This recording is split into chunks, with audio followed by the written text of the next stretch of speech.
Mirë se erdhe të dashur Peshqi në Letrat Rrëfej, jam Diana, do bëjmë leximin për javën që vjen. Si që shihni, kam 10 letra këtu, me 10 Oracle. Kam darë në punë, ekonomi, financa, karierë, shkollë, apo zhvillimin e juaj profesional.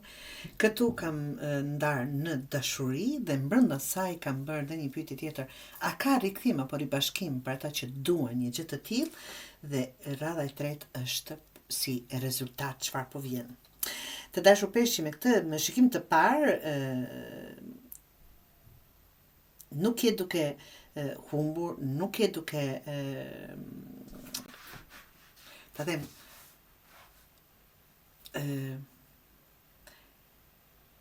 nuk si ta them, nuk je i humbur apo e humbur. Thjesht nuk po i përdor ato si duhet. Mundësit, pra. Po fillojmë me financat, punë, ekonomi, çfarë është jetë në anën profesionale. Ja ku kam këtu të dashuruarit, kam rrotën e fatit dhe kam letrën 0. Ke një zgjedhje shumë të rëndësishme përpara. Problemi këtu është se jetë duke e shtyr këtë vendim dhe po qëndron në mes të rrugëve. Nuk e di cilën, çfarë, si, qysh. Merr një vendim të qartë. Mos rri në dy drejtime. Zgjedhja juaj do jetë barazvlefshme me lëvizje përpara. Rrota e fatit je në një cikël ndryshimi. Ke mundësi të kthesh situatën në favorin tënd. Mos përsërit të njëjtat gabime. Nuk mund të vinë gjërat e reja kur bëjmë gjërat e njëjta. Ndryshon mënyrën se si vepron Peshqi. Mos bëj të njëjtën gjë duke pritur pra rezultate tjetër. Mbyll një herë e përgjithmonë këtë cikël.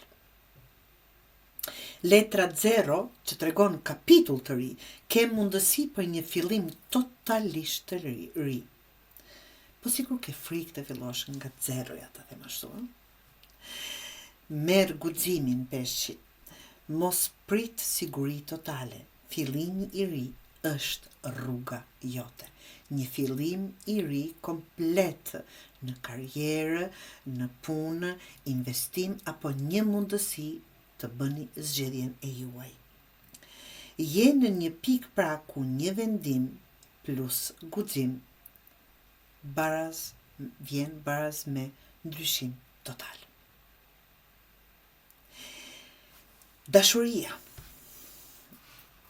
Kemi perëndoreshën, kemi 7 të ajrit dhe 8 të tokës. Me soulmate, shpirtin binjak. Ke aq shumë dashuri për të dhënë të dashur Peshqi. Je i kujdesshëm shumë dhe i përkushtuar apo e përkushtuar. Problemi këtu është se po jep më shumë se ç'duhet pa parë nëse tjetri jep njësoj. Mos u sakrifiko pa kufi. Shiko reciprocitetin. Jep, por me vete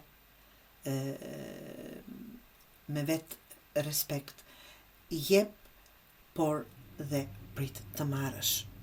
7 të ajrit e kupton, e vren me njëherë që diçka nuk po funksionon nëse ka të bëjë me dashuri me partnerin, po përpiqesh të mbash, problemi është diçka që nuk të jep rezultate dhe këtë e ke bërë gjithmonë.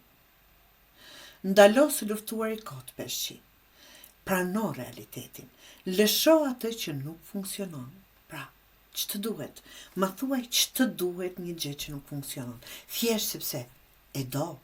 Thjesht sepse ndoshta ke pretendime apo shpresa që do të ndryshoj personi. Jo. Ajo që nuk funksionon, nuk funksionon.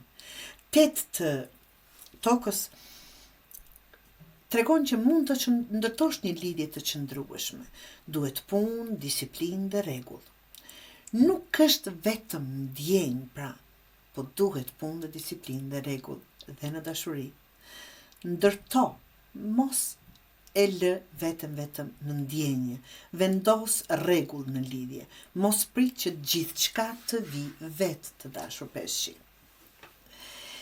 Pyetja që për disa, jo për gjithë, normal që duan një rikthim, ato të kthehet personin që dua. Nëse shikoni që nuk ka ndryshuar dinamika, do të thot e njëjta histori. E ka sa duket është e njëjta histori. Soulmate apo shpirti binjak mos u lidh me çdo ndjenjë të fortë që të jep personi. Zgjidh lidhjen që është e shëndetshme për ty. Shiko veprimet dhe jo vetëm emocionin. Shpirti binjak është në kuptimin e plot të fjalës. Nuk është vetëm ndjesinë e mirë që të jep kur je me të, por dhe veprat dhe çfarë bën dhe çfarë jep për ju. Apo çfarë në përfundim, çfarë lidhje është ajo. Se shumë gjëra na japin ndjesi se më përqafoi, më tha një fjalë të mirë, gjësa restot janë dim, mos të flasim fare, dhe aty në atë fjalë të vetme fokusohemi, gjësa tjerat asgjë nga ato nuk shikojmë. E ardhmja, rezultati është 8 të zjarit, 6 të ujit dhe 8 të ujit prap. Gëzim, ndjenjë mirë dhe lidhje të bukur, absolutisht e meriton, por nëse nuk lëviz, do mbetesh mu në këtë vend që je. Dëgjoje qartësinë, dëgjoje qartësinë, dëgjoje zërin tënd të mbrëmshëm, që vjen, shijo momentin, por mos qëndro në atë që të stagnon. Në pra,